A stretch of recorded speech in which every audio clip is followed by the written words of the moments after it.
Menga qarang. Hozir ayolimni operatsiyaga olib kirib ketishdi. Iltimos, ayolimni hayotdan saqlab qoling, doktor, iltimos.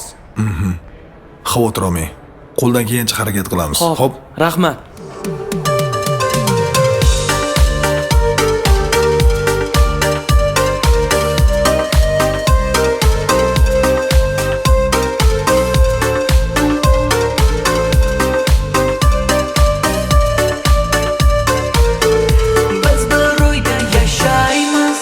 Begonadek ish olamida ikki sarsonadek senda xato yo menda xato deymiz umrimiz bo'lmoqda-ku ado biz bir uyda yashaymiz begonadek ish olamida ikki sarsonadek senda xato yo menda xato deymiz umrimiz bo'lmoqda-ku qara oxir abad